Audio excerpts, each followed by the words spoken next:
سماج کی اصلاح کرنے کے لیے دوسرا طریقہ کیا ہے؟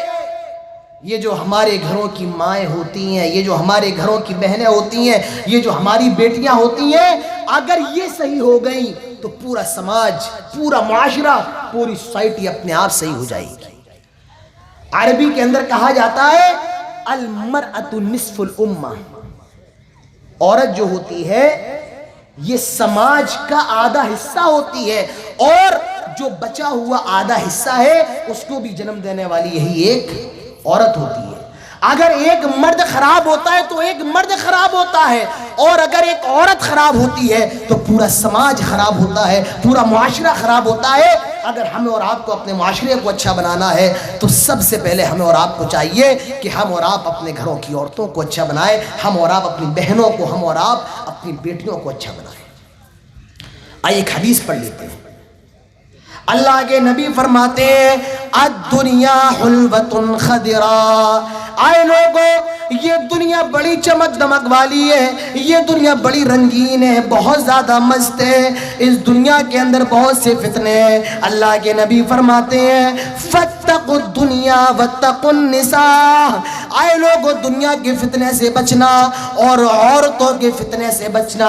فاتقوا الدنیا واتقوا النساء، دنیا کے فتنے سے بچنا اور عورتوں کے فتنے سے بچنا۔ اللہ کے نبی نے پوری دنیا کے فتنے کو ایک طرف رکھا ہے اور عورت کے فتنے کو ایک طرف رکھا ہے۔ معلوم یہ چلا کہ دنیا کے سارے فتنوں کو ایک طرف رکھ دیا جائے اور عورت کے فتنے کو ایک طرف رکھا جائے تو عورت کا فتنہ یہ بہت خطرناک فتنہ ہے۔ اللہ کے نبی فرماتے ہیں بنی اسرائیل میں سب سے پہلا فتنہ انہی عورتوں کا فتنہ تھا، اور دنیا کے اندر سب سے بڑا فتنہ عورتوں کا فتنہ ہوتا ہے۔ جانیں چلی جاتی ہیں، ایک لڑکی کے لیے دوسرا عاشق ایک عاشق کا مرڈر کر دیتا ہے، اسی لڑکی کے لیے ایک محبوب دوسرے محبوب کی گردن کاٹ دیتا ہے۔ یہ کس لیے ہوتا ہے؟ صرف لڑکی کی وجہ سے۔ اللہ کے نبی فرماتے ہیں فاتقوا الدنیا واتقوا النساء، آئے لوگوں عورتوں کے فتنے سے بچنا، دنیا کے فتنے سے بچنا، کیونکہ عورتوں کا فتنہ دنیا کے اندر سب سے خطرناک فتنہ ہے۔ آج کتنا خطرناک فتنہ ہے، آپ بازار میں نکل جائیں، آپ چائے پینے کے لیے نکل جائیں اور آپ اندازہ لگائیں گے آج ہمارے گھروں کی لڑکیاں بھی گھوم رہی ہیں، ان کے چہروں پر قسم قسم کی کریمیں لگی ہوئی ہیں، ان کی آنکھوں پر قسم قسم کی چیزیں لگی ہوئی ہیں، ان کے ہونٹوں پہ سرخیاں لگی ہوئی ہیں۔ میرے پیارے ساتھیوں مجھے ایمان سے بتائیے کہ ہمارا دین، ہمارا مذہب اس بات کی اجازت دیتا ہے کوئی لڑکی، کوئی عورت اپنے گھر سے کریم لگا کر، اپنے گھر سے سرخی لگا کر بازار میں نکل جائے اور سارے لوگ اس کو دیکھیں، جب وہ راستے سے چلے تو سارے لوگوں کی نگاہ اس پر پڑے، کیا یہ جائز ہے؟ کوئی مجھے بتا سکتا ہے؟ میرے پیارے ساتھیوں ہرگز نہیں، شریعت اس کی اجازت نہیں دیتی ہے۔ اللہ کے نبی یہاں تک فرماتے ہیں ایوم امرات استاترت فمرت بالمجلس فہیا کذا و کذا فہیا کذا و کذا، اللہ کے نبی فرماتے ہیں اگر کوئی عورت خوشبو لگا کر گھر سے باہر نکل جائے اور جب تک وہ اپنے گھر میں نہیں آتی ہے، اللہ کے نبی فرماتے ہیں فہیا کذا و کذا، ایسی عورت ویسی ہے، ایسی عورت ویسی ہے، ایسی عورت ویسی ہے، یعنی ایسی عورت طوائف ہے، طوائف ہے، طوائف ہے۔ آج کتنی عورتیں کریم لگا کر گھر سے باہر نکل رہی ہیں، جلسے میں آ رہی ہیں اور بازار میں ٹہل رہی ہیں۔ مجھے بتائیں کیا کریم کے اندر خوشبو نہیں ہوتی ہے؟ کیا تیل کے اندر خوشبو نہیں ہوتی ہے؟ جی ہاں، اس کے اندر بھی خوشبو ہوتی ہے۔ اللہ کے نبی نے شوہر کی اجازت کے بغیر گھر سے نکلنے سے منع فرمایا ہے اور خوشبو لگا کر مردوں کے درمیان سے گزرنے سے منع فرمایا ہے۔ آج ہمارے گھروں کی عورتیں، آپ بہت دور نہ جائیں، اسی پروگرام کے اندر دیکھ لیجئے گا، بتائیے یہ سب ہوتا ہے یا نہیں ہوتا ہے؟ آج لڑکیاں نکل رہی ہیں، نہیں نکل رہی ہیں، کتنی مار پیٹ ہو رہی ہے۔ اگر کوئی لڑکا ان سے کچھ کہہ دے دوسرا اس کو مار رہا ہے کہ تو اس کو چھیڑ رہا ہے۔ پوری دنیا کے فساد کا جو سب سے بڑا معاملہ ہے وہ کس وجہ سے ہے؟ اسی لڑکی کی وجہ سے۔ عورت کا فتنہ دنیا کے اندر بڑا خطرناک فتنہ ہے۔ بڑے بڑے مولویوں کی مولویت دھری کی دھری رہ جاتی ہے، بڑے بڑے عالموں کی عالمیت دھری کی دھری رہ جاتی ہے، بڑے بڑے عابدوں کی عبادت دھری کی دھری رہ جاتی ہے، کیونکہ یہ بڑا خطرناک فتنہ ہے۔ عورت کا معاملہ دنیا کے اندر بہت خطرناک ہے، لیکن جب یہی عورت مریم بن جائے، جب یہی عورت آسیہ بن جائے، جب یہی عورت خدیجہ بن جائے، جب یہی عورت عائشہ بن جائے، جب یہی عورت فاطمہ بن جائے، تب اس عورت کا کیا کہنا۔ میری ماؤں بہنوں، اگر تم حضرت مریم کی طرح بن جاؤ تو تمہارا کیا مقام، اگر تم حضرت آسیہ کی طرح بن جاؤ تو تمہارا کیا مقام۔ کون ہے حضرت آسیہ؟ یہ حضرت آسیہ یہ فرعون کی بیوی ہے، یہ فرعون کی بیوی ہے۔ حضرت آسیہ اپنے رب سے دعا کر رہی ہے، سورہ تحریم اٹھائی ہے۔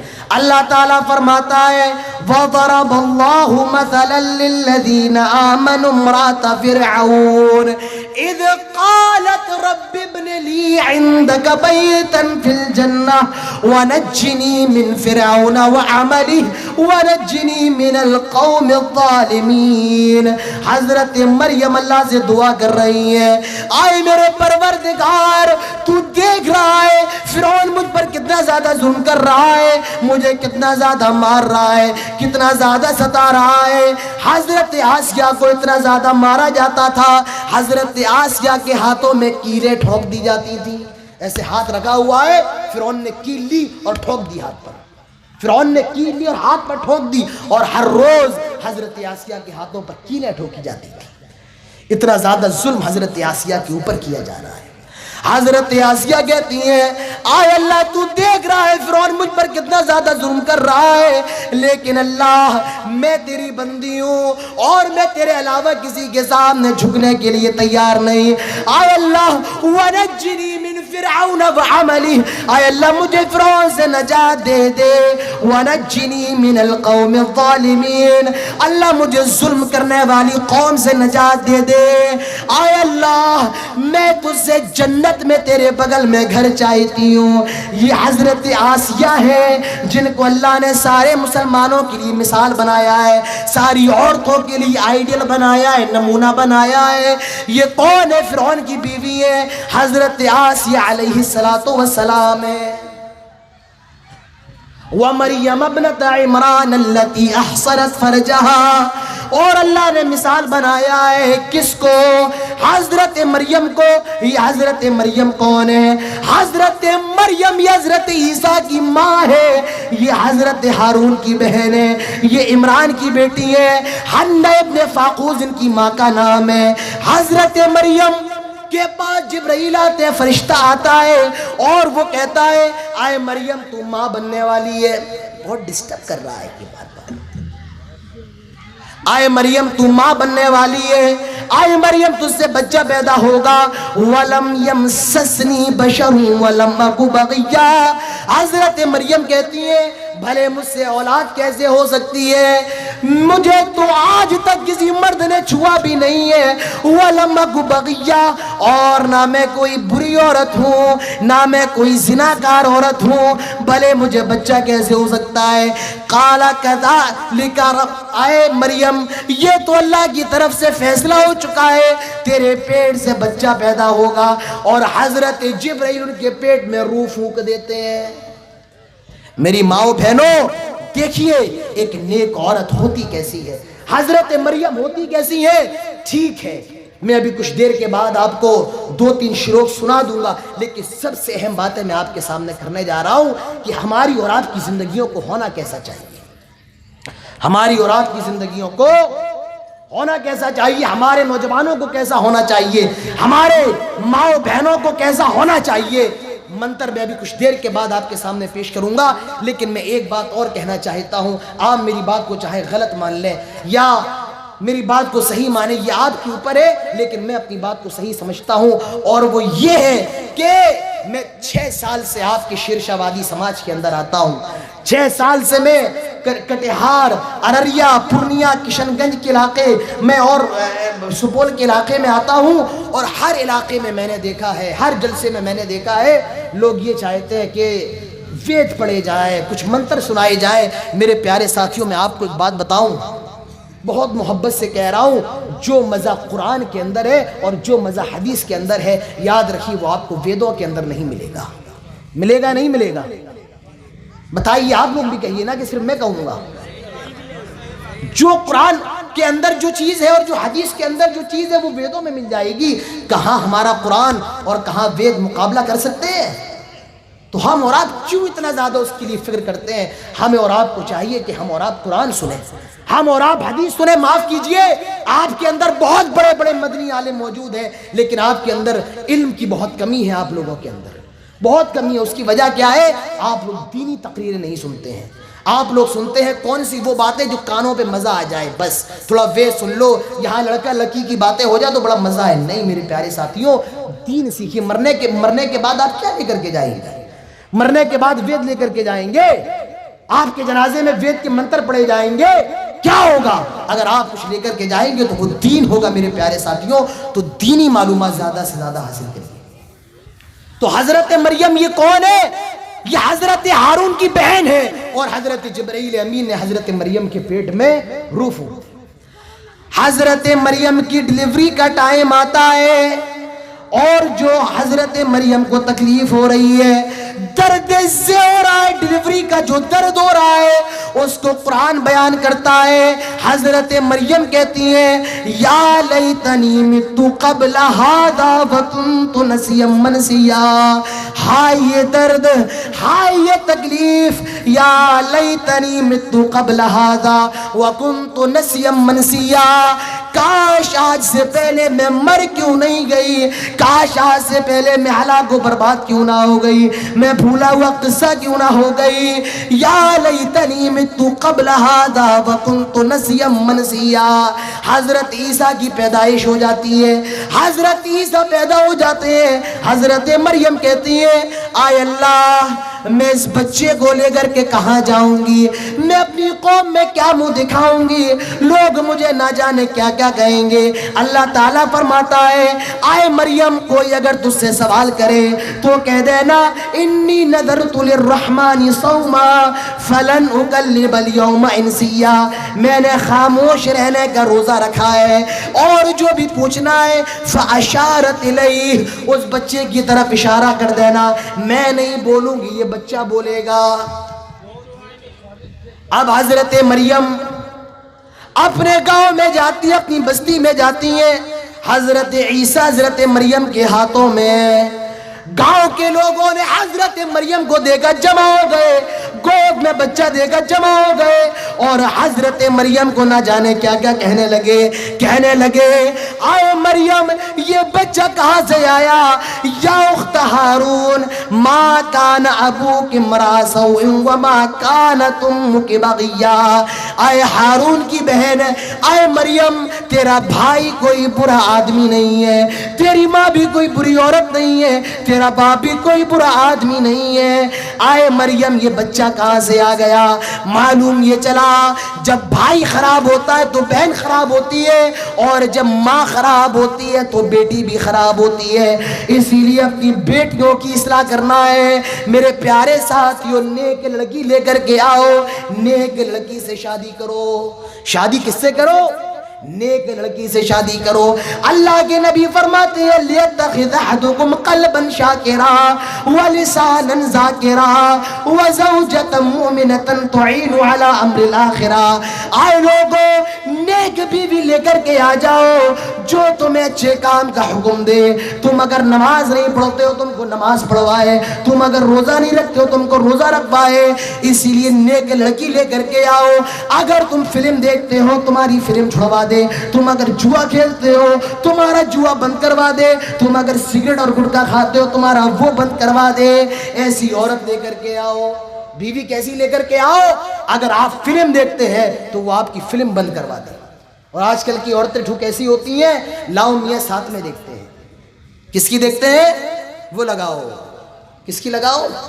تو سلمان خان کی لگاؤ، شاہ رخ خان کی۔ چل رہا ہے نا موبائل، آن لائن والے سب، جس کے اندر یوٹیوب وغیرہ چلتا ہے، آپ دیکھیے یار گھر کے اندر موجود ہے۔ آج ٹی وی کی ضرورت بھی نہیں ہے، آپ فلم ہال جانے کی ضرورت بھی نہیں ہے، آپ اسی میں بیٹھے بیٹھے دونوں میاں بیوی دیکھ رہے ہیں۔ بیوی ایسی لاؤ جو آپ غلط کام کرتے ہو تو آپ کو منع کرے اور کیا کروائے؟ آپ سے اچھا کام کروائے. اور لڑکیوں کو بھی چاہیے ایسا لڑکا دیکھے جو دیندار ہو, اچھا ہو, یہ نہیں منہ میں گٹکا بھرا ہوا ہے, چل رہا ہے عجیب, نہاتا نہیں ہے 7 دن, ایسا لڑکا بھی نہ ہو, اچھا ہو, خوبصورت ہو, صاف ستھرا ہو دونوں طرف سے. جب ڈیمانڈ یہاں سے آپ خوبصورت کی کر رہے ہیں تو لڑکیاں بھی خوبصورت کی ڈیمانڈ کرتی ہیں. تو میرے پیارے ساتھیوں, اگر آپ کو چاہیے کہ آپ کے بچے اچھے ہوں تو ان کے لیے ماں اچھی لے کر کے آؤ. آئے مریم یہ بچہ کہاں سے آیا؟ تیرا باپ بھی کوئی برا آدمی نہیں ہے, تیری عورت بھی, تیری ماں بھی کوئی بری عورت نہیں ہے, تیرا بھائی بھی کوئی برا آدمی نہیں ہے. حضرت مریم نے اشارہ کر دیا, آئے میری قوم کے لوگوں, آئے میری بستی کے لوگوں, میں نے نہ بولنے کا روزہ رکھا ہے, میں نے خاموش رہنے کا روزہ رکھا ہے. اگر کچھ پوچھنا ہے تو اس بچے سے پوچھو. وہ گاؤں کے لوگ, قبیلے کے لوگ کہنے لگے کیف نکلم من کان فی المہد صبیا. آئے مریم یہ چھوٹا سا بچہ کیسے بول سکتا ہے؟ یہ تو ابھی دودھ پیتا بچہ ہے. آئے مریم یہ تو ابھی 2-3 دن کا بچہ ہے, یہ بھی کیسے بول سکتا ہے؟ وہ چھوٹا سا بچہ بول پڑتا ہے. حضرت عیسیٰ بول پڑتے ہیں, حضرت عیسیٰ بول پڑتے ہیں. کیا کہتے ہیں؟ قال انی عبد اللہ آتانی الکتاب وجعلنی نبیا. آئے لوگوں میری ماں کو پریشان نہ کرو, آئے لوگوں میری ماں کو تنگ نہ کرو, آئے لوگوں میری ماں کو برا بھلا نہ کہو, آئے لوگوں میری ماں پر جھوٹے الزام نہ لگاؤ, آئے لوگوں میں اللہ کا بندہ ہوں. قال انی عبد اللہ, میں اللہ کا بندہ ہوں.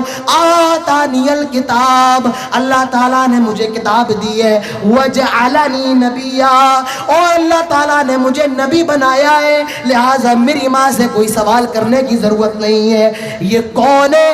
یہ حضرت مریم ہے, جن کو اللہ نے سارے مسلمانوں کے لیے مثال بنایا ہے. یہ عورت کیسی ہے؟ یہ عورت وہ عورت ہے جس کو اپنی رسوائی کا اتنا ڈر ہے. کتنا ڈر ہے؟ اللہ میں اس بچے کو لے کر کیسے جاؤں گی؟ اللہ لوگ مجھ سے سوال کریں گے, میں کیا جواب دوں گی؟ آج بتائیے ہمارے اور آپ کے گھروں کی بیٹیوں کا کیا حال ہے؟ آج ہمارے گھروں کی لڑکیوں کے ہاتھوں میں موبائل ہے, غیر لڑکوں سے بات کر رہی ہیں, فیس بک چلا رہی ہیں, واٹس ایپ چلا رہی ہیں. اور یاد رکھیے میرے پیارے ساتھیوں, میری بات کو آپ لکھ لیں, جس گھر کی نوجوان لڑکی کے پاس موبائل ہو اس گھر کی دیواریں اونچی کرنے کا کوئی فائدہ نہیں ہے. جس گھر کی نوجوان لڑکی کے ہاتھوں میں موبائل ہو اس گھر کی دیواریں اونچی کرنے کا کوئی فائدہ نہیں ہے. آج ہمارے اور آپ کے یہاں جو سب سے زیادہ کیس خراب ہو رہے ہیں وہ اسی موبائل کی وجہ سے ہو رہے ہیں, اسی موبائل کی وجہ سے. ہر فساد کی جڑ ہے یہ موبائل. تو میرے پیارے ساتھیوں, آپ اپنی بچیوں پر نگاہ رکھیں. اگر اپنی بچیوں کو بنانا ہے حضرت مریم کی طرح بنائیں. آپ نے حضرت ام سلیم کا نام سنا ہے؟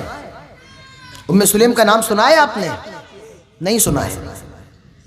حضرت انس بن مالک رضی اللہ عنہ, ان کا نام سنا ہے آپ لوگوں نے؟ یہی کچھ عقل مند لوگ بیٹھے ہیں یہاں پر, بس بقیہ سب خاموش ہیں. شاہ رخ خان کا نام سنا ہے؟ اب پیچھے سے آواز آ رہی ہے, ہاں سنا ہے. مہندر سنگھ دھونی کا سنا ہے؟ ہاں اس کا بھی سنا ہے. شاہ رخ خان کا سنا ہے؟ ہاں اس کا بھی سنا ہے. ان سب کے نام ہم اور آپ سنتے ہیں, ان کے یاد بھی رکھتے ہیں, لیکن صحابہ اور صحابیات کے نام ہمیں اور آپ کو یاد نہیں. اس سے زیادہ بڑے افسوس کی بات ہمارے لیے کیا ہوگی؟ ہمارے لیے کیا ہوگی؟ ہمارے پیارے نبی جناب محمد رسول اللہ صلی اللہ علیہ وسلم کے کتنے بیٹے تھے کسی کو نہیں معلوم. اللہ کے نبی کی کتنی بیٹیاں تھی کسی کو نہیں معلوم. آپ کی بیٹیوں کے نام کیا تھے کسی کو نہیں معلوم. آپ کے بیٹوں کے نام کیا تھے کسی کو نہیں معلوم. اور ابھی یہ پوچھ لو, ابھی کسی فلم اسٹار کا بیٹا ہوا ہے, کیا نام ہے اس کا؟ شرما رہے ہیں تھوڑا سا. یہ تمام چیزیں ہمیں اور آپ کو یاد ہے, لیکن اللہ کے نبی کے بچوں کے نام, آپ کی بیٹوں کے نام, آپ کی بیٹیوں کے نام ہمیں اور آپ کو یاد نہیں. یہ حضرت انس بن مالک جو ہے یہ اللہ کے نبی کے صحابی ہیں, اور ان کی ماں ہے حضرت ام سلیم رضی اللہ عنہا. ان کی جو شادی ہے یہ مالک بن نظر نام کے ایک آدمی سے ہوتی ہے. مالک بن نظر یہ کافر تھا, یہ کسی سفر پر گیا ہوا تھا. حضرت ام سلیم نے اس کی غیر موجودگی میں اسلام قبول کر لیا. جب مالک بن نضر سفر سے واپس آیا اور اسے معلوم چلا کہ میری بیوی نے اسلام قبول کر لیا ہے، ام سلیم نے اسلام قبول کر لیا ہے، تو وہ حضرت ام سلیم سے کہتا ہے آئے ام سلیم میں نے سنا ہے تو بددین ہو گئی ہے، آئے ام سلیم میں نے سنا ہے تو صابی ہو گئی ہے، تو بددین ہو گئی ہے۔ حضرت ام سلیم نے کہا جب تک تم کو نہیں معلوم تھا میں نے نہیں بتایا تھا، اب اگر تم کو معلوم ہو گیا ہے تو میں چھپانے کے لیے تیار نہیں۔ کچھ دن گزر جاتے ہیں، حضرت ام سلیم کا ایک بچہ پیدا ہوتا ہے، حضرت ام سلیم کا ایک لڑکا پیدا ہوتا ہے، نام رکھا جاتا ہے اس کا حضرت انس، یہ مالک کے بیٹے حضرت انس۔ جب یہ تھوڑے بڑے ہو گئے حضرت ام سلیم نے ان کو کلمہ یاد کروا دیا، حضرت ام سلیم نے ان کو کلمہ سکھا دیا، اور یہ کلمہ یاد کر لیا انہوں نے، اشہد ان لا الہ الا اللہ واشہد ان محمدًا عبدہ ورسولہ، کلمہ سیکھ گئے۔ اور جب یہ کلمہ یاد کر لیتے ہیں تو یہ اپنے باپ کے پاس جاتے ہیں، مالک بن نضر کے پاس جاتے ہیں جو ابھی مسلمان نہیں ہے، اور مالک بن نضر سے کہتے ہیں آئے میرے ابو جان مجھے کلمہ یاد ہو گیا ہے، میں توحید کی گواہی دینا جان گیا ہوں، مجھے توحید کی گواہی دینا آ گیا ہے۔ اور یہ اپنے باپ کو کلمہ بھی سناتے ہیں، اشہد ان لا الہ الا اللہ واشہد ان محمدًا عبدہ ورسولہ۔ مالک بن نضر کہتا ہے آئے ام سلیم تو بددین ہو گئی، تو نے میرے بیٹے کو بھی بددین کر دیا، تو خراب ہو گئی، تو نے میرے بیٹے کو بھی خراب کر دیا۔ حضرت ام سلیم کہتی ہے آئے مالک بن نضر میں نے تمہارے بیٹے کو خراب نہیں کیا، بلکہ میں نے تو اس کو دیندار کر دیا ہے، میں نے تو اس کو مسلمان کر دیا ہے، میں نے تو اس کو کلمہ یاد کروا دیا ہے۔ بہرحال کچھ دن گزر جاتے ہیں، مالک بن نضر کا انتقال ہو جاتا ہے، مالک بن نضر مر جاتا ہے، حضرت ام سلیم ہجرت کر کے مدینہ چلی آتی ہیں، مدینہ میں رہنے لگتی ہیں۔ مدینہ کے کروڑ پتی آدمی ابو طلحہ انصاری کا پیغام آتا ہے آئے ام سلیم میں تم سے نکاح کرنا چاہتا ہوں، آئے ام سلیم میں تم سے شادی کرنا چاہتا ہوں۔ حضرت ام سلیم کہتی ہیں آئے ابو طلحہ میں تم سے شادی نہیں کر سکتی ہوں، مدینہ کا کروڑ پتی آدمی ہے، مدینہ کا سب سے زیادہ پیسے والا آدمی ہے، اور نکاح کا پیغام دے رہا ہے ایک بیوہ عورت کو جس کے ساتھ میں بچہ بھی ہے، آئے ام سلیم میں تم سے نکاح کرنا چاہتا ہوں۔ اچھا بتائیے حضرت ام سلیم کا جواب کیا ہونا چاہیے تھا؟ حضرت ام سلیم مکہ سے مدینہ ہجرت کر کے آئی ہے، غریب ہے، رہنے کو مکان نہیں ہے، اور بچہ بھی ساتھ میں ہے۔ اب بتائیے حضرت ام سلیم کا جواب کیا ہونا چاہیے تھا؟ حضرت ام سلیم کو چاہیے تو یہ تھا کہ فوراً نکاح کا پیغام قبول کر لے، یہی ہونا چاہیے تھا نا کہ فوراً نکاح کا پیغام قبول کر لے۔ لیکن جانتے ہو حضرت ام سلیم نے جواب کیا دیا؟ آہا، حضرت ام سلیم کیا کہتی ہیں؟ حضرت ام سلیم کہتی ہیں آئے ابو طلحہ یہ آپ نے سوچ بھی کیسے لیا؟ آئے ابو طلحہ یہ بات آپ کی دماغ میں بھی کیسے آ گئی؟ میں آپ سے شادی کرنے کے لیے تیار ہو جاؤں گی، یہ میرے دماغ آپ کے دماغ میں بھی کیسے آ گیا؟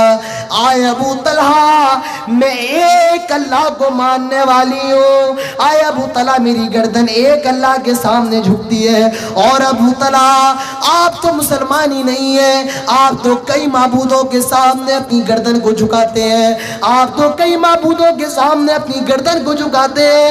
آئے ابو طلحہ میں مسلمان ہوں، موحدہ ہوں، اور آپ مسلمان نہیں ہیں، لہٰذا میں آپ سے نکاح نہیں کر سکتی ہوں۔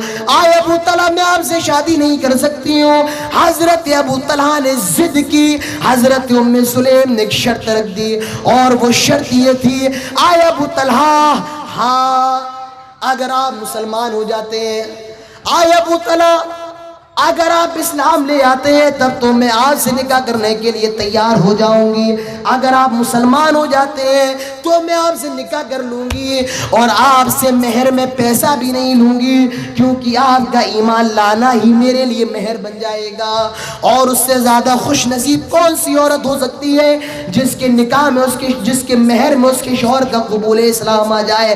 آئے ابو طلحہ ہاں اگر آپ اسلام قبول کر لیتے ہیں تب تو میں آپ سے نکاح کرنے کے لیے تیار ہو جاؤں گی اور آپ کا اسلام لانا ہی میرے لیے مہر بن جائے گا۔ اردو سمجھ رہے ہیں نا؟ ایسا لگا شاید سمجھ میں نہیں آ رہا ہے آپ کو۔ کچھ دنوں کے بعد جب حضرت ابو طلحہ نے بہت سوچ لیا، سمجھ لیا، کہا کہ ٹھیک ہے میں تم سے شادی کرنے کے لیے تیار ہوں اور میں اسلام بھی قبول کر لیتا ہوں۔ حضرت ابو طلحہ نے اسلام قبول کر لیا۔ حضرت ابو طلحہ اسلام لے آتے ہیں، دونوں میاں بیوی بڑی محبت کے ساتھ رہتے ہیں، بڑے پیار کے ساتھ رہتے ہیں، دونوں کا ایک بچہ پیدا ہوتا ہے۔ کچھ دنوں کے بعد وہ تھوڑا بیمار ہو جاتا ہے۔ حضرت ابو طلحہ کسی سفر پہ جا رہے تھے، وہ اپنی بیوی سے کہتے ہیں آئے میری بیوی دیکھو میرے بچے کا خیال رکھنا، اس کی طبیعت بہت زیادہ خراب ہے، میرے بچے کا خیال رکھنا، اس کی دوا کے اندر علاج کے اندر کوئی کمی نہ کرنا۔ حضرت ام سلیم کہتی ہیں آئے ابو طلحہ آپ بڑے شوق سے جائیے، میں آپ کے بیٹے کا خیال رکھنے کے لیے کافی ہوں۔ حضرت ابو طلحہ چلے جاتے ہیں، ابو طلحہ چلے جاتے ہیں، اور جو دن حضرت ابو طلحہ کے لوٹنے کا تھا، دیکھیے چائے والے بھی آ گئے ہیں۔ اب چائے والوں کچھ کہہ بھی نہیں سکتے، پتہ نہیں کب پردھان منتری بن جائے، ہے نا، نہیں پتہ ہے کب کیا ہو جائے۔ ارے مجھے بھی ایک چائے پلا دو، اس سے کہو ایک چائے دے دو مجھے بھی۔ تو میں عرض یہ کر رہا تھا حضرت ابو طلحہ کے آنے کا جو دن تھا، اسی دن حضرت ابو طلحہ کے بیٹے کا انتقال ہو گیا۔ حضرت ابو طلحہ کا بیٹا مر گیا۔ حضرت ام سلیم نے اس کی لاش کو ایک کونے میں گھر کے کنارے رکھ دیا اور سارے گھر والوں سے منع کر دیا کوئی بھی ابو طلحہ کو نہیں بتائے گا اس کا بیٹا مر گیا ہے، میں بتاؤں گی، میں خبر دوں گی۔ صبح شام ہوتی ہے، حضرت ابو طلحہ آتے ہیں اور سب سے پہلا سوال کرتے ہیں آئے ام سلیم میرا بیٹا کہاں ہے، مجھے میرے بیٹے سے ملاؤ۔ حضرت ام سلیم کہتی ہیں ہوا اسکن ما کان، وہ پہلے سے زیادہ آرام میں ہے، وہ پہلے سے زیادہ اچھا ہے، وہ آرام کر رہا ہے۔ حضرت ام سلیم نے کھانا لگایا، حضرت ابو طلحہ نے کھانا کھایا اور رات میں دونوں میاں بیوی ملتے ہیں۔ حدیث کے اندر آتا ہے حضرت ام سلیم نے میک اپ کیا، حضرت ام سلیم تیار ہوتی ہیں، میک اپ کرتی ہیں، اپنی بیوی کے لیے، اپنے شوہر کے لیے میک اپ کر رہی ہیں۔ اس سے معلوم یہ چلتا ہے کہ اصل جو میک اپ ہے، جو خوبصورتی ہے، وہ اپنے شوہر کے لیے ہونا چاہیے۔ اصل خوبصورتی کس کے لیے ہونا چاہیے؟ اپنے شوہر کے لیے۔ حضرت ام سلیم میک اپ کرتی ہیں اور پھر رات میں دونوں میاں بیوی ملتے ہیں۔ صبح ہوتی ہے، حضرت ابو طلحہ اٹھتے ہیں، حضرت ام سلیم اٹھتی ہیں۔ ابو طلحہ سے ام سلیم کہتی ہیں آئے ابو طلحہ، آئے میرے شوہر، میں آپ سے ایک مسئلہ پوچھنا چاہتی ہوں، میں آپ سے ایک مسئلہ معلوم کرنا چاہتی ہوں۔ کہا میری بیوی پوچھو کیا مسئلہ ہے، آئے میری بیوی پوچھو کیا بات ہے۔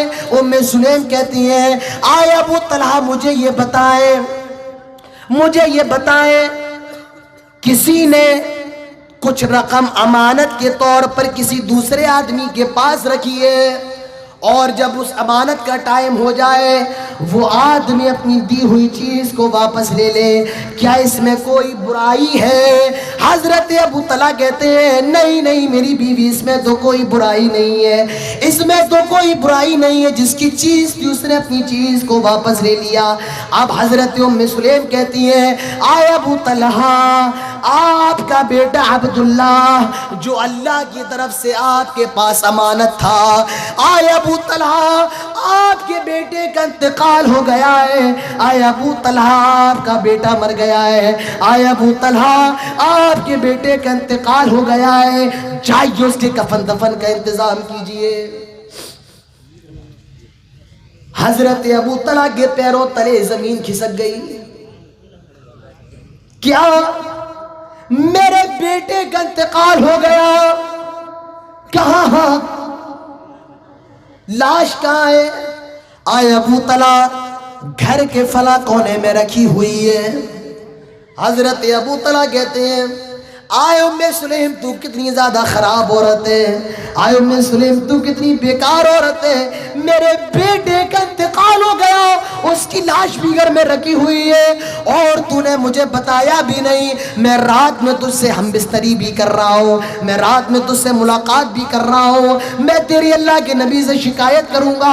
دوڑے دوڑے اللہ کے نبی کے پاس جاتے ہیں اور کہتے ہیں آئے اللہ کے نبی دیکھیے ام سلیم نے میرے ساتھ یہ کیا ہے۔ اللہ کے نبی کہتے ہیں آئے ابو طلحہ ام سلیم کو ایک لفظ بھی کہنے کی ضرورت نہیں ہے، اس نے جو کیا بالکل صحیح کیا ہے، اس نے جو کیا بالکل صحیح کیا ہے۔ میرے پیارے ساتھیوں غور کرو، حضرت ابو طلحہ گھر کے اندر آئے اور اگر حضرت ام سلیم یہ کہہ دیتی آئے ابو طلحہ آپ کا بیٹا مر گیا ہے، ذرا اندازہ لگائیے حضرت ابو طلحہ پر کیا گزرتی۔ ایک آدمی گھر کے اندر آیا اور اس کو کوئی یہ کہہ دے تمہارا بیٹا مر گیا ہے، آدمی وہیں پر بے ہوش ہو جائے گا۔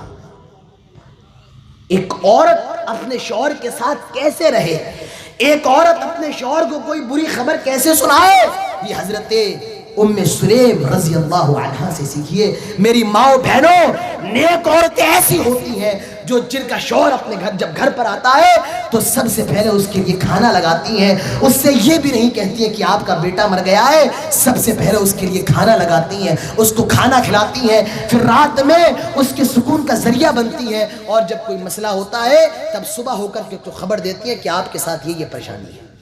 اور آج کی ہمارے اور آپ کے گھروں کی عورتوں کا کیا حال ہے؟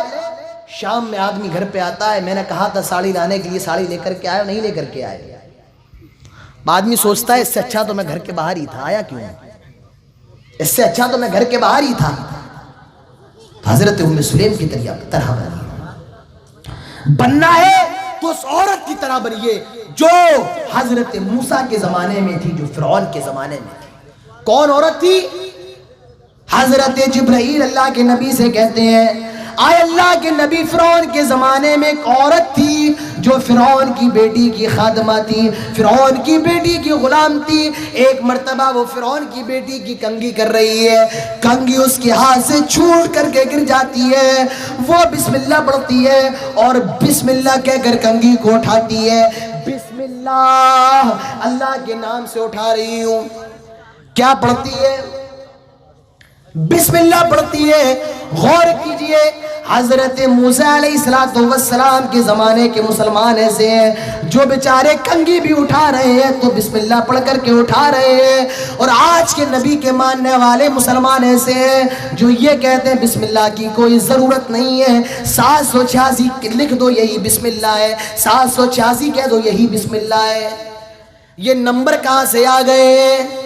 ارے میرے نبی نے تو نمبروں کی بات نہیں کہی ہے، میرے نبی نے تو بسم اللہ کہا ہے، جب کوئی کام کرو تو بسم اللہ پڑھ لیا کرو، کیونکہ جس کام کے شروع میں بسم اللہ نہیں پڑھی جاتی ہے وہ کام پورا نہیں ہوتا ہے۔ یہ 786 کہاں سے آ گیا؟ حضرت موسیٰ کے وقت کے مسلمان ایسے جو کلمہ بھی جو کنگھی اٹھائے تو بسم اللہ پڑھے، اور آج کے مسلمان ایسے ہیں جو 786 میں ہی کام نکال لیتے ہیں۔ دیکھتے ہیں نہیں دیکھتے ہیں؟ آٹو پہ لکھا ہوتا ہے 786، گھروں پہ لکھا ہوتا ہے 786، بھائی یہ 786 کیا ہے؟ یہ بسم اللہ کا نمبر ہے۔ اچھا نمبر نکال لو تو کیا ثواب پورا ملتا ہے؟ ہاں بھائی ثواب بھی پورا ملتا ہے، ٹھیک ہے۔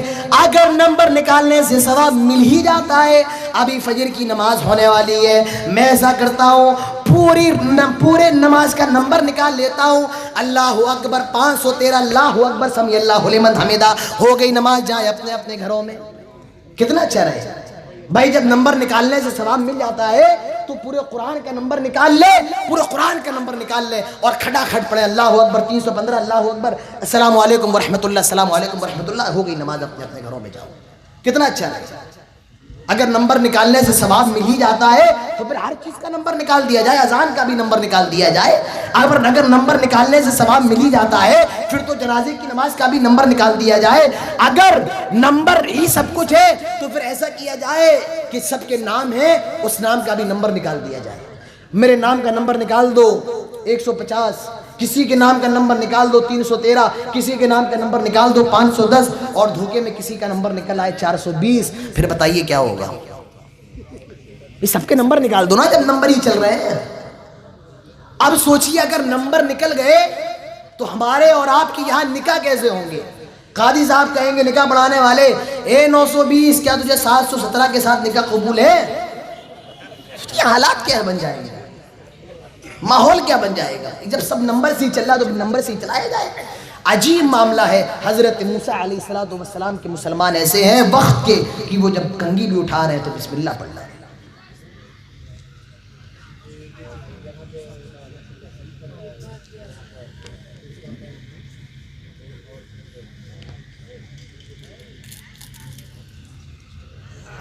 تو میں عرض یہ کر رہا تھا، اس نے بسم اللہ پڑھا اور بسم اللہ پڑھ کر کنگھی کو اٹھایا۔ فرعون کی بیوی کہتی یہ اللہ کون ہے، تو کس اللہ کا نام لے رہی ہے؟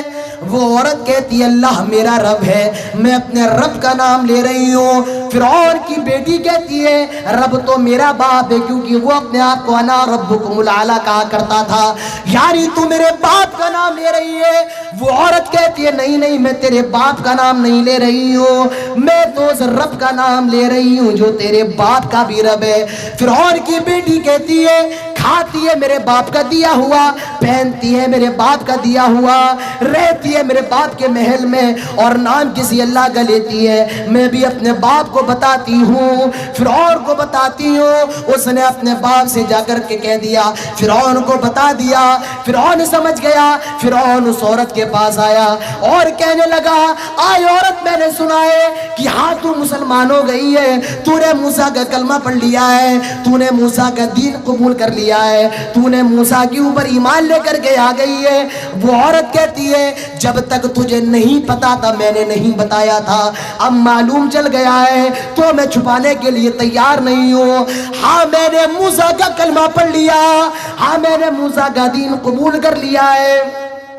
فرعون کہتا ہے دیکھ عورت تو جانتی ہے میں کتنی زیادہ خطرناک سزا دینے والا ہوں، ابھی بھی وقت ہے میرے سامنے سجدہ کر لے، میرے سامنے جھک جا میں تجھے چھوڑ دوں گا، ورنہ تو جانتی ہے میں کتنی زیادہ خطرناک سزا دینے والا ہوں۔ وہ عورت کہتی ہے آئے فرعون تجھے جو کرنا ہے کر لے، مگر یاد رکھ میں تیرے سامنے جھکنے کے لیے تیار نہیں ہوں۔ فرعون نے کہا ٹھیک ہے آگ جلاؤ۔ بڑی سی آگ جلائی گئی، بڑا سا کڑھائی اس آگ کے اوپر رکھی گئی، آگ میں کڑھائی میں تیل ڈالا گیا، تیل کھولنے لگتا ہے، تیل ابلنے لگتا ہے، تیل جوش مارنے لگتا ہے، اس عورت کو لایا جاتا ہے۔ اس عورت کے 3 بچے ہیں، ان تینوں بچوں کو لایا جاتا ہے۔ فرعون کہتا ہے آئے عورت دیکھ یہ گرم گرم تیل ہے، اگر میں تو اس میں تجھ کو ڈال دوں گا تو تو مر جائے گی، آخری بار کہہ رہا ہوں میرے سامنے سجدہ کر لے میں چھوڑ دوں گا۔ وہ عورت کہتی ہے آئے فرعون یہ گردن تو صرف اب ایک اللہ کے سامنے جھکتی ہے، تجھے جتنا زیادہ ظلم کرنا ہے کر لے، مگر یاد رکھ میں تیرے سامنے سجدہ نہیں کر سکتی ہوں۔ اس عورت کے 3 بچے ہیں، فرعون نے اس عورت کے ایک بچے کو لیا اور پکڑا اور پکڑ کر اس گرم گرم تیل میں پھینک دیا، اس گرم گرم تیل میں ڈال دیا، اور جیسے ہی اس کو اس گرم گرم تیل میں ڈالا اس کی چیخ نکل جاتی ہے، چیخ نکل جاتی ہے، اس کی چمڑی کٹنے لگتی ہے، چمڑی کٹ کٹ کے گرنے لگتی ہے، آنکھیں باہر نکل آتی ہیں، وہ بچہ چیخ رہا ہے چلا رہا ہے۔ میرے پیارے ساتھیوں ذرا غور کرو اس ماں کے دل پر کیا گزر رہی ہوگی، اس ماں کے دل پر کیا گزر رہی ہوگی جس کی نظروں کے سامنے اس کے بیٹے کو گرم گرم تیل میں جلایا جا رہا ہے، چیخ رہا ہے، رو رہا ہے، اور کچھ ہی دیر میں اس کی ہڈیاں تیل کے اوپر تیرنے لگی۔ وہ لڑکا تڑپ تڑپ کر اسی تیل کے اندر مر گیا۔ اب اس عورت کے دوسرے بیٹے کو فرعون نے پکڑا اور اس کو بھی گرم گرم تیل میں ڈال دیا، اور وہ عورت اپنے بچوں کو گرم گرم تیل میں جلتا ہوا دیکھ رہی ہے، اس کے بچے چیخ رہے ہیں، چلا رہے ہیں، کھال کٹ کٹ کے گرتی جا رہی ہے، آگے باہر نکل پڑتی ہیں، اور وہ بچہ چیختا جا رہا ہے، چلاتا جا رہا ہے، اور کچھ ہی دیر میں اس کی بھی ہڈیاں تیل کے اوپر تیرنے لگی۔ اس عورت کا سب سے چھوٹا بچہ تھا، اس کو بھی لایا جا رہا ہے۔ وہ عورت سوچتی ہے اگر میں نے فرعون کو سجدہ نہیں کیا، اگر میں اس کے سامنے نہیں جھکی، اگر میں نے اس کو سجدہ نہیں کیا، تو ابھی یہ میرے تیسرے بچے کو بھی جلا دے گا. ایسا کرتی ہوں ابھی میں اس کے سامنے سجدہ کر لیتی ہوں, پھر بعد میں ایمان لے کر کے آ جاؤں گی. یہ عورت یہ سوچ ہی رہی ہے, یہ اس کے دماغ میں چل ہی رہا ہے. اسی وقت وہ چھوٹا سا بچہ بول پڑتا ہے, یا امی, آئے میری پیاری ماں, ان عذاب الدنیا اہون من عذاب الآخرہ. آئے میری امی جان, آئے میری ماں, تو جو سوچ رہی ہے مجھے وہ بتا دیا گیا ہے. آئے میری امی جان, تم اس تیل سے ڈر رہی ہو. آئے میری ماں, تو اس گرم گرم تیل سے ڈر رہی ہے. ان عذاب الدنیا اہون من عذاب الآخرہ. آئے میری امی جان, یہ دنیا کی آگ ہے, یہ تو بہت ہلکی ہے آخرت کی آگ کے مقابلے, جہنم کی آگ کے مقابلے. آئے میری ماں, اس آگ کو تو ہم برداشت کر سکتے ہیں, اور اس کی گرمی کو بھی برداشت کر سکتے ہیں, اس کے گرم تیل کو بھی برداشت کر سکتے ہیں, لیکن آئے میری امی جان, ہم آخرت کے عذاب کو برداشت نہیں کر سکتے ہیں. لہٰذا فرعون نے اس عورت کے تیسرے بچے کو پکڑا اور اس کو بھی گرم گرم تیل میں ڈال دیا. وہ بھی جل گیا, مر گیا. اس عورت کو لایا جا رہا ہے. وہ عورت کہتی ہے, آئے فرعون, میں تم سے ایک درخواست کرتی ہوں, جب تم مجھے بھی تیل میں ڈال دو اور میں جلنے لگوں, میں مر جاؤں, تو ایک کام کرنا, میرے اور میرے بچوں کی ہڈیوں کو جمع کرنا اور ایک ہی گڈھے میں گاڑ دینا, ایک ہی گڈھے میں دفن کرنا. اللہ کے نبی سے حضرت جبرائیل کہتے ہیں, آئے اللہ کے نبی, اس فرعون نے ایسا ہی کیا تھا. جنت کے اندر ایک محل ہے جو اس عورت کے لیے ہے. وہ دنیا میں اپنے بچوں کے ساتھ نہ رہ سکی, لیکن جنت میں وہ ہمیشہ ہمیشہ اپنے بچوں کے ساتھ رہے گی. جنت میں وہ ہمیشہ اپنے بچوں کے ساتھ رہے گی.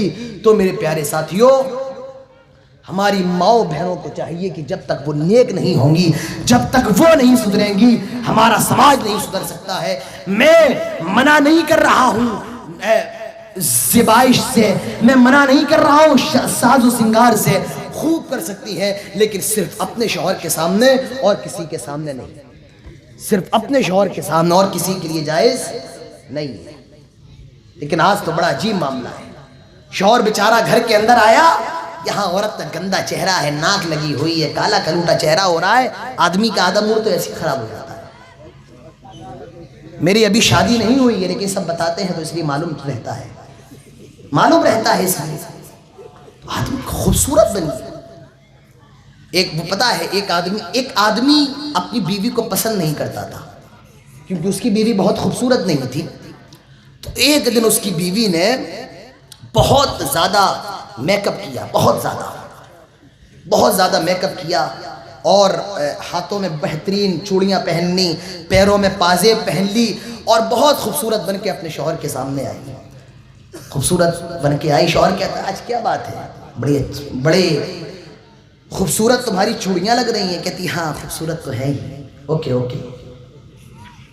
بڑے اچھی تمہاری پازیب, جانتے ہیں جو لڑکیاں پیروں میں پہنتی ہیں, بہت اچھی تمہاری پازیب لگ رہی ہے. تھینک یو, پر خوبصورت تم تب بھی نہیں لگ رہی ہو, خوبصورت تم اب بھی نہیں لگ رہی ہو. سب کچھ اچھا ہے لیکن خوبصورت نہیں لگ رہی ہو. تو اصل جو لڑکی کی اور عورت کے شنگار کا جو حقدار ہے وہ اس کا شوہر ہے. میرے پیارے ساتھیوں, اگر ہمیں اور آپ کو اپنے سماج کی اصلاح کرنا ہے تو ہمارے اور آپ کے گھروں کی عورتوں کو بھی اچھا ہونا پڑے گا. کتنی چیزیں ہو گئیں, کتنی چیزیں, 2 چیزیں. سماج کی اصلاح کرنے کے لیے تیسرا طریقہ, مہمانوں کی مہمان نوازی کریے. ہمارے اور آپ کے سماج کے اندر یہ بہت بڑا المیہ ہے, اور وہ کیا ہے, ہم مہمان کی مہمان نوازی کرنے کے لیے تیار نہیں. معاف کیجئے جناب, مہمان یہ نہیں ہے ہمارے چاچا آئے ہیں گاؤں سے وہ مہمان ہیں. مہمان یہ نہیں ہے ہمارے چاچا آئے ہیں ارریا سے, دادا آئے ہیں ارریا سے تو وہ ہمارے مہمان نہیں, وہ آپ کے رشتہ دار ہیں. در حقیقت مہمان وہ ہے جس کو آپ جانتے بھی نہیں ہیں, اور وہ آپ کے گھر کے دروازے پہ آ جائے, تب وہاں پر آپ کا امتحان ہے. تب دیکھا جائے گا آپ اس مہمان کی مہمان نوازی کرتے ہیں یا نہیں کرتے ہیں, اس مہمان کی مہمان نوازی کرتے ہیں یا نہیں کرتے ہیں. مہمان نوازی کیسی ہوتی ہے؟ صحابہ سے سیکھیے۔ حدیث کے اندر آتا ہے جاء رجل الى رسول اللہ صلی اللہ علیہ وسلم فقال انی مجہود، اللہ کے نبی کے پاس ایک آدمی آتے ہیں اور وہ کہتے ہیں انی مجہود، اے اللہ کے نبی میں بھوکا ہوں، میرے کھانے پینے کا بندوبست فرمائیے۔ اللہ کے نبی ایک صحابی سے کہتے ہیں جاؤ میرے گھر میں چلے جاؤ اور میری بیویوں سے پوچھو کیا گھر میں کھانے کے لیے کچھ موجود ہے۔ اس وقت اللہ کے نبی کی 9 بیویاں زندہ تھیں۔ وہ صحابی باری باری ساری بیویوں کے گھروں میں جاتے ہیں، دروازے پہ دستک دیتے ہیں، اندر سے آواز آتی ہے کون ہے؟ یہ کہتے ہیں مجھے اللہ کے نبی نے بھیجا ہے، اور اگر آپ کے گھر میں کھانے کے لیے کچھ ہو تو دے دیا جائے۔ اندر سے آواز آتی ہے ما عندی الا ما، میرے گھر میں تو صرف پانی ہے اور پانی کے سوا کچھ بھی موجود نہیں ہے۔ دوسری بیوی کے گھر میں جاتے ہیں، وہاں سے بھی یہی آواز آتی ہے ما عندی الا ما، میرے گھر میں بھی صرف پانی ہے اور پانی کے سوا کچھ بھی نہیں ہے۔ قلنا کلہن مثل ذالک، سارے گھروں سے یہی آواز آئی، اور ایک بیوی نے تو یہاں تک کہہ دیا اللہ کی قسم میرے گھر میں بھی صرف پانی ہے اور پانی کے سوا کچھ بھی نہیں۔ اللہ کے نبی اپنے صحابہ سے کہتے ہیں آئے میرے صحابہ، کون ہے جو میرے مہمان کو اپنا مہمان بنائے گا، جو اس کو اپنے گھر پہ لے جائے گا اور کھانا کھلائے گا؟ ایک صحابی اٹھ کر کے کھڑے ہو جاتے ہیں، حضرت ابو طلحہ اٹھ کر کے کھڑے ہو جاتے ہیں اور اپنی بیوی سے کہتے ہیں آئے اللہ کے نبی سے کہتے ہیں آئے اللہ کے نبی، میں آپ کے مہمان کو اپنا مہمان بناؤں گا، میں اس کو لے جاؤں گا اور کھانا کھلاؤں گا۔ اپنے گھر پہ لے کر کے آ گئے، بیوی سے کہا آئے میری بیوی کیا گھر میں کھانے کے لیے کچھ موجود ہے؟ آئے میری بیوی کیا گھر میں کھانے کے لیے کچھ موجود ہے؟ بیوی نے کہا ہاں، لیکن وہ کھانا اتنا ہے کہ ہمارے 2 بچے ہی کھا سکتے ہیں، ہم بھی نہیں کھا سکتے ہیں۔ آج کے وقت کی عورت ہوتی کیا کہتی؟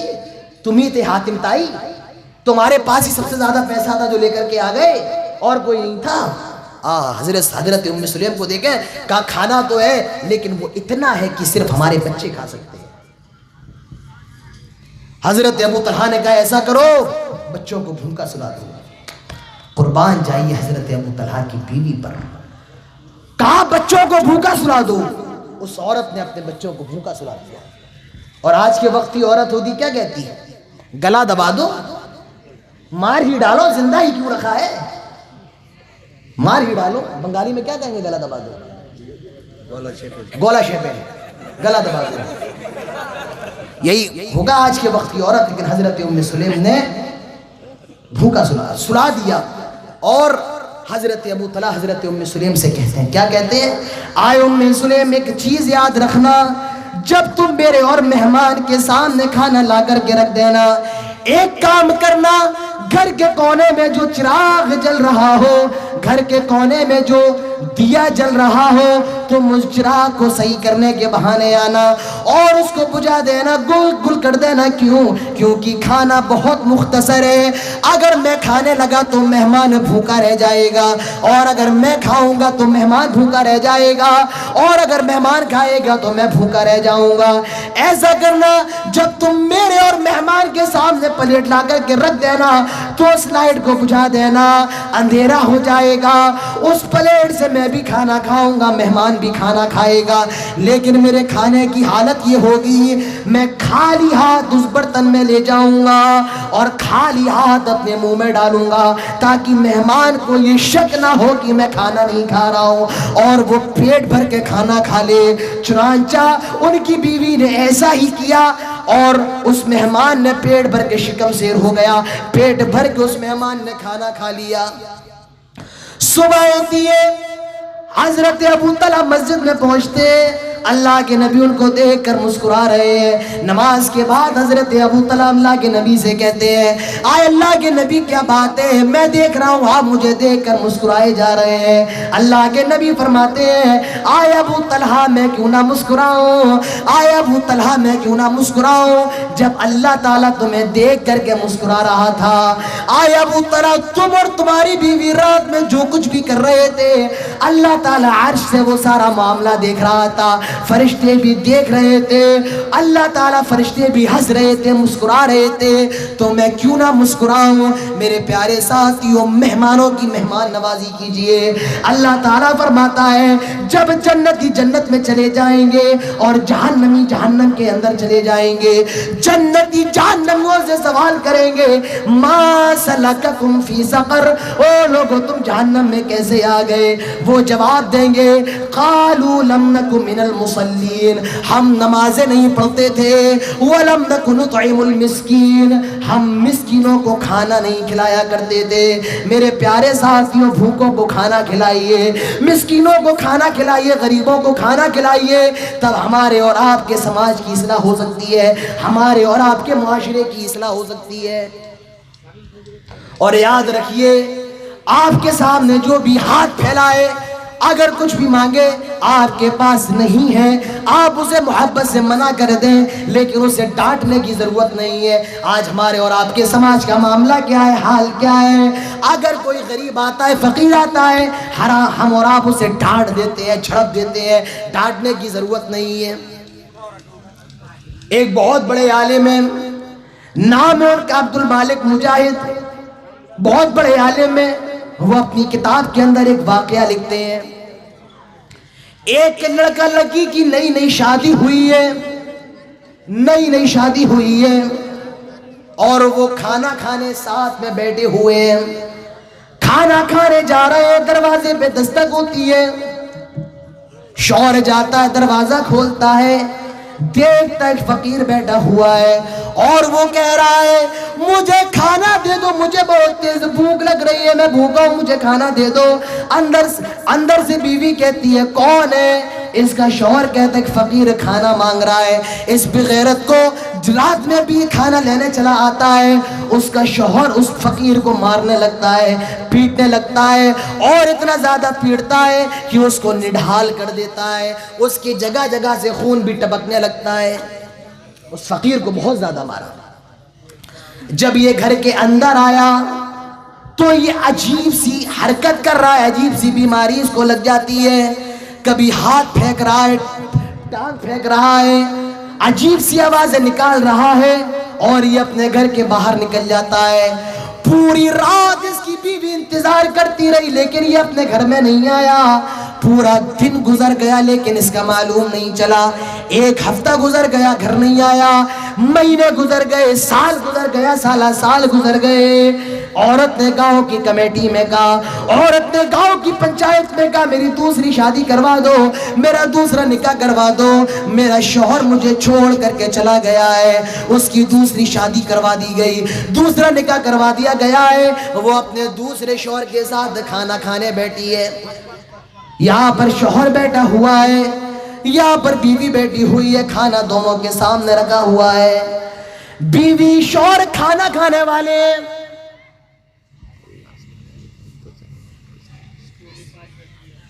ٹھیک ہے، اعلان کر دیں۔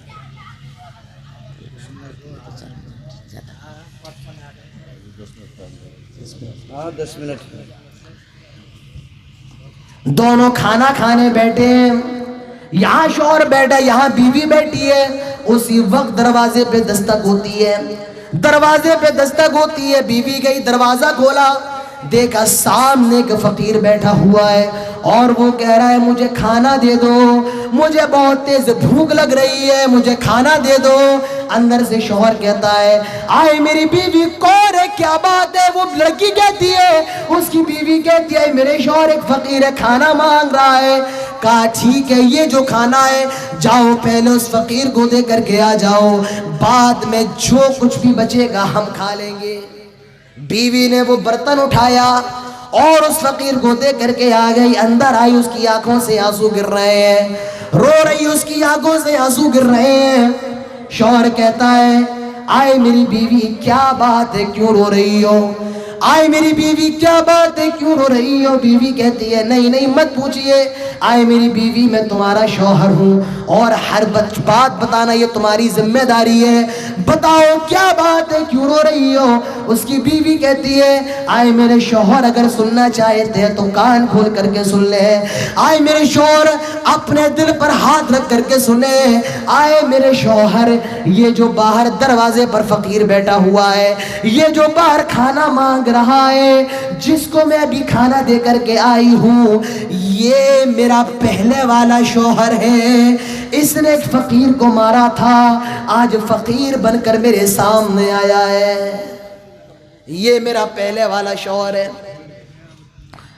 اس عورت کے دوسرے شوہر کی بھی آنکھوں میں آنسو آ گئے, وہ کہنے لگا آئے میری بیوی یہ جو باہر دروازے پر فقیر بیٹھا ہوا ہے, یہ جو تیرا پہلے والا شوہر ہے, اس نے جس فقیر کو مارا تھا وہ فقیر بھی میں تھا, اس نے جس فقیر کو مارا تھا وہ فقیر میں تھا. میرے پیارے ساتھیوں, تو بھوکوں کو کھانا کھلائیے, مہمانوں کی مہمان نوازی کریے. اگر اپنے سماج کو اچھا بنانا چاہتے ہیں, ہمارے نوجوانوں کو اچھا بننا پڑے گا, ہمارے گھروں کی عورتوں کو اچھا بننا پڑے گا, ہمیں اور آپ کو مہمان نوازی کے معاملے میں بہت زیادہ آگے آنا پڑے گا. اگر اپنے سماج کو اچھا بنانا چاہتے ہو, آخری چیز آپ کے سامنے پیش کر رہا ہوں میرے پیارے ساتھیوں, اپنے اندر اخلاق پیدا کریے. معاف کیجئے, آج ہمارے اور آپ کے اندر اخلاق کی بہت کمی ہے, آج ہمارے اور آپ کے اندر اخلاق کی بہت زیادہ کمی ہے. اخلاق کے معاملے میں آگے آئیے. اللہ کے نبی کے بارے میں آتا ہے, اللہ کے نبی کے بارے میں آتا ہے, صحابہ کہتے ہیں اللہ کے نبی نہ تو بد اخلاق تھے اور نہ بد اخلاقی کا جواب بد اخلاقی سے دینے والے تھے. وہ الفاظ غالباً یہ ہیں ما کان رسول اللہ فاحشا ولا متفحشا, اللہ کے نبی نہ گالی دینے والے تھے نہ گالی کا جواب گالی سے دینے والے تھے. آج ہمارے گھر کے چھوٹے چھوٹے بچے گالی دے رہے ہیں, کیوں؟ کیونکہ آج ان کا باپ بھی گالی دے رہا ہے, آج ان کی ماں بھی گالی دے رہی ہے. میرے پیارے ساتھیوں, اپنے اندر اخلاق پیدا کریے. اسلام پھیلا نہیں ہے تلواروں سے, اسلام پھیلا نہیں ہے خنجر سے, اسلام پھیلا ہے تو وہ اخلاق سے پھیلا ہے, اخلاق کی تلوار سے پھیلا ہے. اللہ کے نبی مکے میں داخل ہوتے ہیں, 10,000 کا لشکر ہے. ایک صحابی کہتے ہیں الیوم یوم الملحمہ, آج کا دن تو بوٹی کرنے کا دن ہے, آج کا دن تو مارنے کا دن ہے, آج کا دن تو خون خرابہ کرنے کا دن ہے. آئے اللہ کے نبی, یہ وہ ہیں جنہوں نے ہم سے ہماری بیوی کو چھینا تھا, ہم سے ہمارے بچوں کو چھینا تھا, ہمیں مارا تھا, مکے کی گرم گرم ریت پر لٹایا تھا. آئے اللہ کے نبی آج اجازت دے دیں, ان کو مارا جائے, ان کو پیٹا جائے, دوڑایا جائے. الیوم یوم الملحمہ, آج کا دن تو بوٹی کر دینے کا دن ہے. میرے نبی فرماتے ہیں نہیں, الیوم یوم المرحمہ, آج کا دن تو پیار و محبت بانٹنے کا دن ہے, آج کا دن تو گلے ملنے کا دن ہے. یہ میرے نبی کے اخلاق ہے. میرے پیارے ساتھیوں, آج دنیا حیران ہے, آج دنیا انتظار میں ہے کہ مسلمان اپنے اخلاق سے اسلام پیش کریں, پوری دنیا اسلام لے آئے. ہمیں اور آپ کو ضرورت ہے ہم اور آپ اخلاق پیش کریں. آج معاف کیجئے, ہمارے اور آپ کے اندر اخلاق نہیں ہے, اور بالخصوص کس کے اندر نہیں ہے؟ ہندوستان کے مسلمانوں کے اندر اخلاق نہیں ہے. ہم نے اور جگہ دیکھا ہے, میں دبئی گیا ہوں, میں نے وہاں کے مسلمانوں کے اندر دیکھا ہے اخلاق ہے. میں مصر کے اندر گیا ہوں, میں نے دیکھا ہے وہاں کے مسلمانوں کے اندر اخلاق ہے. اگر اخلاق کہیں نہیں ہے تو وہ صرف ہندوستان کے مسلمانوں میں نہیں ہے. اگر ہم اور آپ اپنے اندر اخلاق پیدا کر لیں تو غیر مسلم ہمارے اخلاق کو دیکھ کر کے اسلام قبول کر لیں. میرے پیارے ساتھیوں, یہی باتیں تھی جو مجھے آپ سے کرنا تھی. انہی باتوں پر میں اپنی بات ختم کرتا ہوں اور اللہ تعالیٰ سے دعا کرتا ہوں جو باتیں ہوئی ہیں ہم سب کو اس پر عمل کرنے کی توفیق عطا فرمائے, آمین. دیکھیے, مجھے چندہ کرنا آتا نہیں ہے, لیکن میرے بہت ہی قریبی مولانا اسلام الدین صاحب نے کہا ہے کہ میں آپ لوگوں سے ایک مرتبہ گزارش کر دوں. دیکھیے, یہ جو مدرسہ ہے, مدرسہ اصلاح المسلمین چاندنی گھاٹ, ٹھیک ہے, یہ جو مدرسے ہوتے ہیں یہ اسلام کا قلعہ ہوتے ہیں. جس طریقے سے قلعے کے اندر آدمی محفوظ ہوتا ہے, ان مدرسوں کے اندر ہمارا اسلام محفوظ ہے، ہمارا لٹریچر محفوظ ہے، ہماری کتابیں محفوظ ہیں۔ اگر ہم نے اور آپ نے ان مدرسوں کی حفاظت نہیں کی میرے پیارے ساتھیوں تو ہم اور آپ برباد ہو جائیں گے۔ لہٰذا میں آپ سے گزارش کرتا ہوں، جو بھی آپ کے پاس ہے، جتنا بھی آپ دینا چاہتے ہیں، یہ تو آپ کی نیتوں کے اوپر ہے، یہ تو آپ کے دلوں کے اوپر ہے کہ آپ کتنا دینا چاہ رہے ہیں۔ تو جتنا بھی آپ دینا چاہتے ہیں زیادہ سے زیادہ میرے ہاتھ میں دے دیں جلدی 2 منٹ کے اندر، کیونکہ پھر اذان کا بھی وقت ہونے والا ہے۔ وعلیکم السلام، اپنا نام بتا دیں۔ محمد